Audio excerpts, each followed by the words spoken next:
Hello guys, welcome to the class. Blue Lock manga explanation కి స్వాగతం. ఇక 14 డేస్ స్పెషల్ ట్రైనింగ్ ప్లేయర్స్ అందరూ complete చేసి బ్లూలాక్ లోకి రావడం చూసాము. ఇక ఆ తర్వాత నుంచి ఏం జరిగిందని ఈ వీడియోలో తెలుసుకుందాం.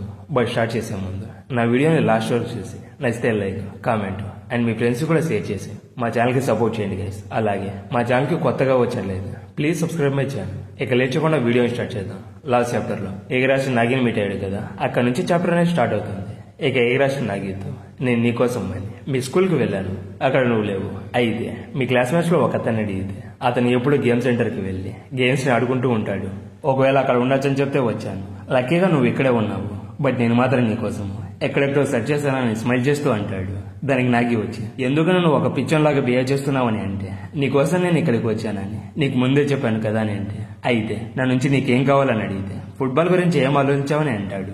దానికి నాగి వచ్చి దాని గురించి నేను ఇంకా ఏం ఆలోచించలేదని అంటే నువ్వు ఇదే చెప్తావని నేను ఆల్రెడీ ఎక్స్పెక్ట్ చేశానని చెప్తే నా గురించి అన్ని తెలిసినట్టు యాక్ట్ చేస్తున్నావు. ఆ యాటిట్యూడ్ ఏంటని అంటే నాకేం అండర్స్టాండ్ అవడం లేదు, బట్ నేను ఇక్కడికి వచ్చింది నువ్వు ఫుట్బాల్ ని ఆడడం స్టాప్ చేయొద్దని చెప్పడం కోసం వచ్చానని చెప్తే సో ఈసీ ఏం చెప్పాడు, అదే చెప్పడానికి వచ్చావా అని అంటే లేదు, నువ్వు తప్పుగా ఆలోచిస్తున్నావు. మనం ఎలిమినేట్ అయిపోయిన తర్వాత నాలో ఉన్న సెల్ఫిష్ ఈగో వచ్చి ఫుట్బాల్ ఆడడం ఫిట్ చేయొద్దని చెప్పింది.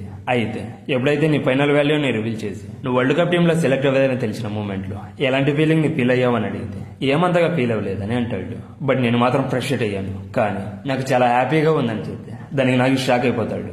ఇక ఇరాసి కంటిన్యూగా మాట్లాడుతూ నేను ఫుట్బాల్ లో ప్రో అవడం కోసం బ్లూలాక్ లో జాయిన్ అయ్యాను.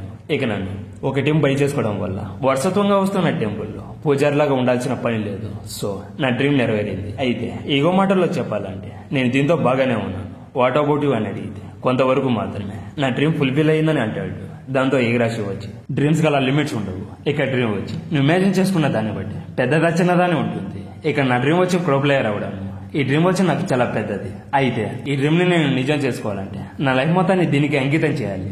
బట్ వరల్డ్ లోనే బెస్ట్ ప్లేయర్ అవ్వాలనే డ్రీమ్ నాకు చాలా పెద్దది. అందుకే నేను బ్లూలాక్ నుంచి బయటికి వచ్చేసాను. అయితే నువ్వు చాలా డిఫరెంట్ నాగి. బ్లూలాక్ రిజల్ట్స్ వల్ల నువ్వు సాటిస్ఫై గా లేవు కదా, ఇక దాని గురించి ఆలోచించడం మానే జీనియస్. వరల్డ్స్ లో డ్రీమ్ ని సాధించలేనిదంటూ ఏది లేదని చెప్పి ఏదో పెద్ద గనికారం చేసినట్టు హాహా అని స్మైల్ చేస్తూ ఇది చెప్పడం కోసమే నిన్ను సెర్చ్ చేసుకుంటూ వచ్చానని చెప్తాడు. దాంతో నాగి ఫైర్ అప్ అయ్యి హే ఇగ గోరి నన్ను U20 వరల్డ్ కప్ టీమ్ లోకి భరోసా ఇన్వైట్ చేశాడని చెప్తే దానికి చాలా గట్టిగా అరుస్తాం. వాట్, నువ్వేమీ జోక్ చేయట్లేదు కదా? అయితే ఆ ముసలి నా కొడుకు నా దగ్గరికి రాలేదని అంటాడు. బట్ నాకి వచ్చి నాకు బ్లూలాక్ ని క్రష్ చేయాలని ఇంటెన్షనే లేదు, అలాగే బ్లూలాక్ ని మోసం చేయాలని కూడా లేదు. అందుకే తన ఆఫర్ ని రిజెక్ట్ చేశానని చెప్తాడు. దానికి ఈగరాశి షాక్ అయిపోయి నువ్వు ఆఫర్ ని రిజెక్ట్ చేయడానికి రీజన్ అదొకటేనా అని అంటే అవునని చెప్తాడు. దానికి ఈగరాశి నాకు ఇక్కడ బ్లూలాక్ వల్ల మోసపోయింది నువ్వు. ఒకసారి ఆలోచించు, ఫైనల్ మ్యాచ్ లో రియోకి పాస్ చేయడం వల్ల నువ్వు లాస్ అయిపోయావు. బట్ వరల్డ్ లో బెస్ట్ స్ట్రైకర్ గా లాస్ట్ గోల్ నువ్వు స్కోర్ చేయకుండా దానికి అగైనెస్ట్ గా చేసావు. ఇప్పుడు వచ్చి బ్లూలాక్ ను మోసం చేయాలని చెప్తున్నావా? నాకు నీ మీద చాలా కోపం వేస్తుందని అంటాడు. బట్ ఇక్కడ ఈగరాశి చెప్పింది నేను అసలు యాక్సెప్ట్ చేయను. బికాస్ బ్లూలాక్ స్టార్ట్ అయిన కాడి నుంచి ఎవరిని బిలీవ్ చేయొద్దు. బాల్ ఎవరి దగ్గర అయితే ఉంటుందో వాళ్ళే గోల్ ని స్కోర్ చేసి వరల్డ్ లోనే బెస్ట్ స్ట్రైకర్ గా ఇవ్వాలమని చెప్పాడు. ఇక రియో మీద ఉన్న ఎమోషన్స్ వల్ల నాకు ఎవల్యూషన్ అవ్వలేకపోయాడు. ఇక స్టోరీలోకి వస్తే నాగి ఈగరాశితో ఒకవేళ నేను ఆఫర్ ని యాక్సెప్ట్ చేసి బ్లూలాక్ లోకి వెళ్తే ఈ సెకండ్ రియో వాళ్ళు నా గురించి ఏమనుకుంటారో చెప్పమని అంటే తనకి ఎంత జరిగినా మళ్ళీ ఎలా వచ్చాడని అనుకుంటారు. బట్ నీ గురించి అదర్స్ ఏమనుకుంటున్నారని అనుకోవడం కన్నా నీ డ్రీమ్ చాలా చిన్నది అనుకుని ఫుట్బాల్ ఆడడం స్టాప్ చేయడం మంచిదని చెప్తే నాతో ఫైట్ చేయాలని చూస్తున్నావని అంటాడు. దానికి ఈగరాశి వచ్చి నేను ఫుట్బాల్ ప్లేయర్ని అవ్వడానికి మా పేరెంట్స్ ఒప్పుకోలేదు. బట్ ఎప్పుడైతే నేను బ్లూలాక్ లో జాయిన్ అయ్యాను అప్పుడు నేను నా హోమ్ ని వదిలేసి అన్నింటిని యాక్సెప్ట్ చేసి వచ్చాను. ఒకవేళ నేను బ్లూలాక్ లో లాస్ అయితే నేను నా లైఫ్ అంతా టెంపుల్లోనే వర్క్ చేయాలి. బట్ నేను ప్రో ప్లేయర్ అవ్వాలంటే నేను రిస్క్ చేసి నా డ్రీమ్ ని నిజం చేసుకోవాలి. హ్యూమన్స్ లైఫ్ లో సక్సెస్ అవ్వాలంటే డిస్పైర్ అండ్ హోప్ వచ్చి ఈక్వల్స్ గా లో ఉండాలి. సిచ్యువేషన్ ఏదైనా నువ్వు గివ్ అప్ ఇవ్వకుండా ఫైట్ చేస్తే డ్రీమ్ ని నిజం చేసుకోవచ్చని నేను ఎప్పుడూ బిలీవ్ చేస్తాను. మరి నీ సంగతి ఏంటి? నువ్వేం అచీవ్ చేయాలని చూస్తున్నావు అది కూడా చెప్పలేకపోతున్నావు. ఒకవేళ నువ్వు నీ డ్రీమ్ ని అచీవ్ చేసుకోలేకపోతే నెక్స్ట్ ఏం జరుగుతుందని ఆలోచించకపోవడం వల్ల నువ్వు లాస్ట్ అయ్యావు. ఒకవేళ నీ టాలెంట్ నాకు ఉండి ఉంటే వరల్డ్ లోనే నెంబర్ 1 స్ట్రైకర్ అవడానికి ఇప్పటికీ ట్రై చేస్తూ ఉండేవాడిని. చాలా యాంగ్రీ అవుతాడు.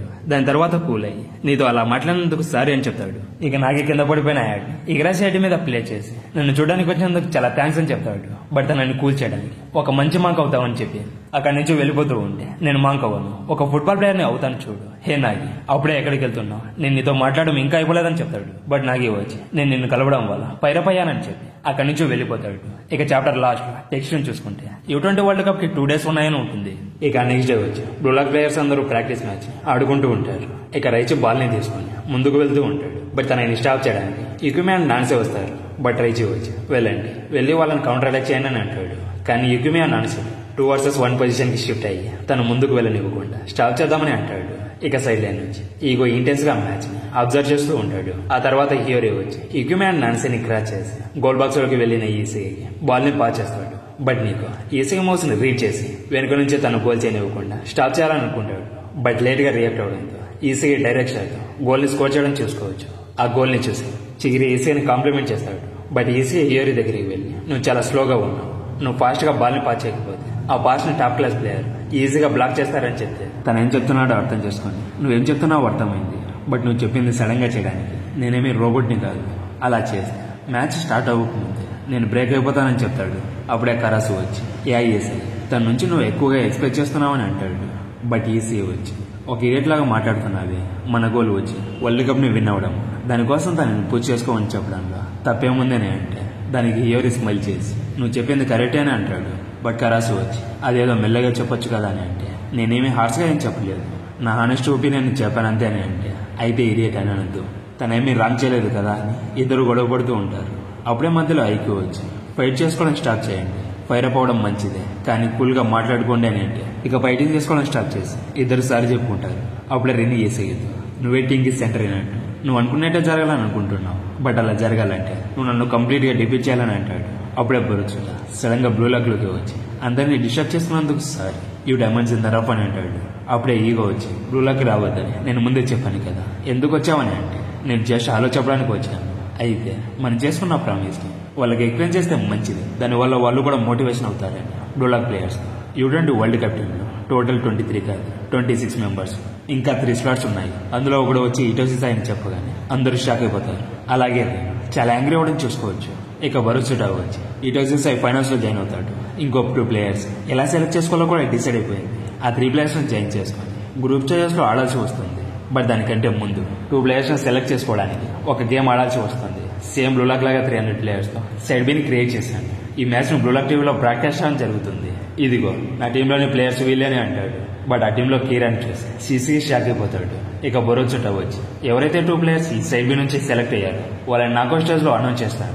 ఇంకో విధంగా చెప్పాలంటే ఇటోసి సైడ్ టీంలో జాయిన్ అయినప్పుడు వరల్డ్ మొత్తం షాక్ అయిపోతుందని చెప్పి బొరుచుట పైరప్ అయ్యి సో ఖచ్చితంగా క్వార్టర్ ఫైనల్స్ కి వెళ్ళండి ఈవెన్ ఇప్పుడు డై బ్లూలాక్ అని చెప్పి అక్కడ నుంచి వెళ్ళిపోతాడు. బట్ ప్లేయర్స్ అందరూ స్టన్ అయిపోయి అలా షాక్ లో ఉండిపోతారు.